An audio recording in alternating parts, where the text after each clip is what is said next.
एक दिन रामू अपनी पत्नी और दो बच्चों के साथ अपने घर में बैठा हुआ होता है।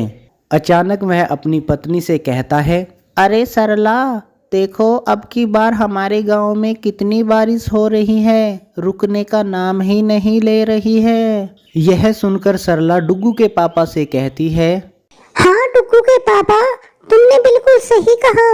अब की बार हमारे गांव में बहुत ही बारिश हो रही है। जिसके बाद रामू अपनी पत्नी से कहता है, हाँ सरला, अब की बार तो हमारी सारी की सारी फसल बर्बाद हो जाएगी, जो भी हमने पूरे साल मेहनत की है। यह सुनकर रामू की माँ उसे आवाज लगाती है और रामू से कहती है, अरे ओ रामू बेटा, अरे ओ रामू, अरे बेटा जरा इधर तो आ, मुझे तुझे बहुत ही ज़रूरी बातें बतानी है। यह सुनकर रामू अपनी माँ के पास जाता है और उससे पूछता है, बताओ माँ, तुम क्या कहना चाहती हो। रामू की माँ रामू से कहती है, बेटा, आज से करीबन 40 साल पहले मैंने और तुम्हारे पिताजी ने एक काले पेड़ के पीछे एक खजाना छुपाया था, जो कि हमने किसी सेठ से चुराया था।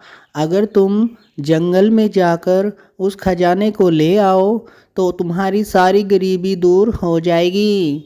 यह सुनकर रामू मन ही मन में सोचता है कि मेरी माँ ने इतना सारा खजाना छुपा कर रखा है और मुझे आज तक इस बात का पता भी नहीं चला, और हम गरीबी में अपना सारा जीवन काट रहे हैं।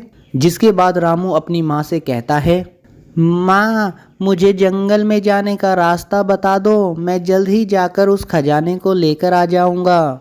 यह सुनकर रामू की माँ रामू से कहती है, बेटा, सीधे चलकर दाएं मुड़ जाना।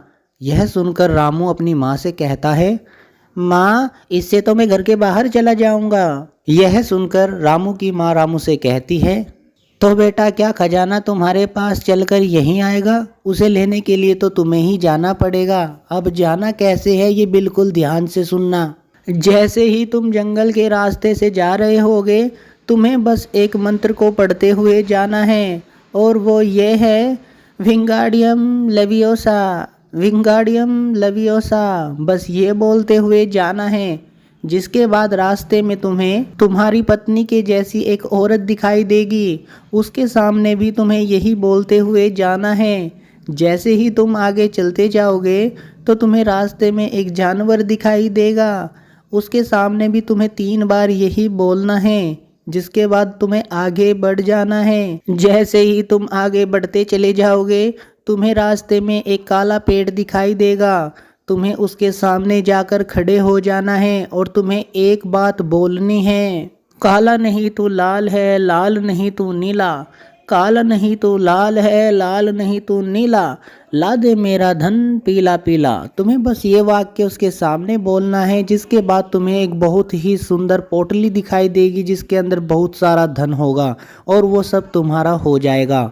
बस यह बात सुनकर रामू जंगल की ओर निकल जाता है। थोड़ी ही दूर जाने के बाद उसे उसकी पत्नी के जैसी एक औरत दिखाई देती है। जिसके बाद वह वही मंत्र पढ़ता है जो कि उसकी माँ ने उसे बताया था, विंगाडियम लवियोसा, विंगाडियम लवियोसा, विंगाडियम लवियोसा। यह कहते हुए रामू आगे बढ़ जाता है। जिसके बाद उसे एक जानवर दिखाई देता है, जिसके सामने भी वह यही मंत्र बोलता हुआ जाता है। कुछ दूर जाने के बाद उसे एक काला पेड़ दिखाई देता है। जैसे ही वह उसके सामने जाता है, वह वही मंत्र बोलता है जो कि उसकी माँ ने उसे बताया था, काला नहीं तू लाल है, लाल नहीं तू नीला, काला नहीं तू लाल है, लाल नहीं तू नीला, ला दे मेरा धन पीला पीला। जैसे ही रामू यह मंत्र बोलता है, अचानक उसके सामने धन प्रकट हो जाता है। रामू उस सभी धन को लेकर अपने घर आ जाता है और सभी को दिखाता है। यह देखकर सभी बहुत खुश हो जाते हैं और अपने जीवन को अच्छे से व्यतीत करना शुरू कर देते हैं।